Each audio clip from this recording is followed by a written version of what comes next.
بسم اللہ الرحمن الرحیم۔ السلام علیکم ناظرین، ویلاگ ٹائم میں خوش آمدید۔ یہ اے آر وائی کا ایک پروگرام ہے 11th آر، اس میں یہ 19 اگست کا پروگرام ہے۔ حامد میر صاحب اس میں فیض حمید کے بارے میں کیا فرما رہے ہیں، یہ ذرا سنیں۔ فیض صاحب کے بارے میں جو میرا تھوڑا بہت جو میرا ذاتی تجربہ ہے، تو میں یہ کہہ سکتا ہوں کہ وہ غلط بیانی کے بہت بڑے بادشاہ تھے، اور جھوٹ بولنا، کسی کے دباؤ میں آ کے کوئی ویسے ہی بات کر دینا، یہ ان کے بائیں ہاتھ کا کھیل تھا۔ تو اسی طریقے سے تو انہوں نے پروموشنز لی ساری، اور وہ D G I S I بن گئے، اور پھر وہ آرمی چیف بھی بننا چاہتے تھے۔ تو سب سے پہلے تو انہوں نے ایک بات کی کہ فیض حمید صاحب جو ہیں وہ غلط بیانی کے بادشاہ تھے۔ اچھا، یعنی کہ وہ غلط بیانی اور جھوٹ جو ہے وہ بولتے رہے سب کے ساتھ۔ دوسری انہوں نے بات کی کہ جھوٹ بولنا اور دباؤ میں آ کر کوئی بات کر دینا، یہ ان کے بائیں ہاتھ کا کھیل تھا۔ اور تیسری بات انہوں نے کی کہ اسی طریقے سے انہوں نے پروموشن لی، یعنی کہ وہ D G I S I جو بنے، یا اس سے پہلے جو پروموشنز ان کی ہوئیں وہ جھوٹ بول کے لی انہوں نے۔ مطلب بندہ ڈپارٹمنٹ سے باہر سے کوئی آ گیا اور اس نے آگے جھوٹ بولنا شروع کر دیا کہ میں ڈپارٹمنٹ کا بندہ ہوں اور میں تو بڑا قابل ہوں، میں نے اتنی جنگیں لڑی ہیں، میں تو بہت بہادر ہوں، اور میں تو بڑا جو ہے وہ ایفیشنس ہوں، میرے جیسا تو کوئی ہے ہی نہیں اس میں آرمی میں، تو مجھے جو ہے وہ پروموشن دے دی جائے۔ تو آرمی کے پاس کیونکہ اس کا کوئی ریکارڈ تھا ہی نہیں، نہ ہی ان کو پتہ تھا کہ یہ بندہ جو ہے یہ پہلے بھی فوج کے لیے سرو کرتا رہا ہے، اس کی کیا جو ہے وہ خوبیاں ہیں، کیا خامیاں ہیں۔ تو انہوں نے آنکھیں بند کر کے اس کے جھوٹ میں آ کے، اس کی باتوں میں آ کے اس کو ڈی جی آئی ایس لگا دیا۔ یعنی یہ کہہ رہے ہیں احمد میر صاحب کہ جھوٹ بول کے انہوں نے پروموشن جو ہے وہ حاصل کرتے رہے ہیں۔ بھئی جھوٹ بول کے وہ کیا مطلب کیسے انہوں نے کیا جھوٹ بولا ہوگا اور کس سے جھوٹ بولا ہوگا؟ اگر خان صاحب سے بھی چلے جھوٹ بولتے رہے ہیں، وہ باجوہ صاحب سے بھی جھوٹ بولتے رہے ہیں۔ آپ پچھلے پروگراموں میں آپ بتا چکے ہیں کہ باجوہ جو ہے اس کو بھی اس کے ساتھ سزا ملنی چاہیے، دونوں کو اریسٹ کرنا چاہیے۔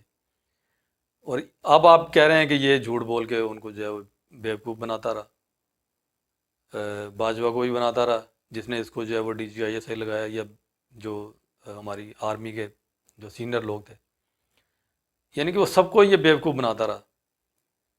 اور یہ مطلب کہ جھوٹ چلیں مان لیتے ہیں جی، یہ جھوٹ بول کے بناتا رہا، جھوٹ بولتا ہے، یہ جھوٹا ہے، یہ بائیں ہاتھ کا کھیل ہے اس کا، بیوقوف بنانا۔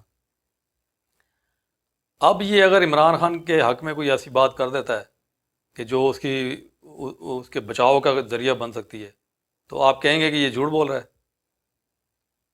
ابھی تو اس نے کوئی بات اس کی طرف سے کوئی آئی نہیں ہے منظر عام کے اوپر، میڈیا میں کوئی بات ہو ہی نہیں رہی ہے کہ اس نے کیا جو ہے وہ خان صاحب کے بارے میں کہا ہے، اور آپ نے ابھی سے جو ہے وہ خان صاحب کے لیے کوشش کرنی شروع کر دی ہے راستہ ہموار کرنے کی۔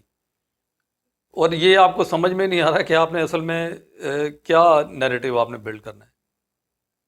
بھئی یہ مانا کہ وہ جھوٹا ہے، تو کیا وہ جتنی بھی باتیں کرے گا ساری آپ کو جھوٹ لگیں گی، یا آپ مانیں گے کہ وہ ساری جھوٹی ہیں؟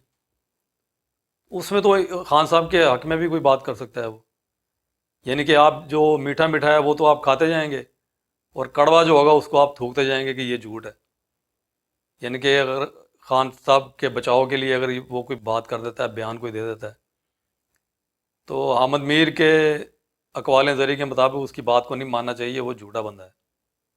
تو یہ جو باتیں ہیں، یہ آپ ان کو خان صاحب کو کیوں نہیں کنوے کرتے؟ آپ خان صاحب کے پیغام بھیجیں کہ وہ اپنا یہ نیریٹو بنائیں، وہ ہی اپنا بیانیہ بنائیں کہ یہ بندہ جھوٹا ہے، اس کی کسی بات کے اوپر اعتبار نہ کیا جائے۔ خان صاحب کیوں نہیں اس طرح کا کوئی ابھی بیان دے رہے؟ وہ تو الٹا اس کو ڈیفینڈ، پہلے کہتے ہیں جی میرا کوئی تعلق نہیں ہے، پھر اس کو ڈیفینڈ بھی کرتے ہیں۔ یہ آپ کا کوئی تعلق ہی نہیں ہے اس کے ساتھ، تو آپ ڈیفینڈ کیوں کرتے ہیں اس کو؟ اور خان صاحب تو ایسا کوئی سخت بیان دیا ہی نہیں فیض حمید کے بارے میں، کیونکہ یہ اگر کوئی ایسا بیان دے دیں گے جو فیض حمید تک پہنچے گا، تو وہ تو پھر کھل کے اس کے سامنے ان کے خلاف کھڑا ہو جائے گا۔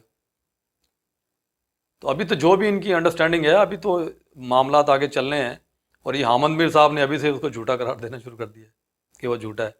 ان کو پتہ نہیں اندر سے کیا خبر مل گئی ہے کہ یہ انہوں نے بات کی ہے، تو لہٰذا ان کو جھوٹا قرار دینا شروع کر دو۔ تو یہ بات اگر خان صاحب کریں نا، حامد میر صاحب، تو پھر تو یہ بات بنتی ہے۔ آپ کے کہنے سے یہ بات نہیں بنتی۔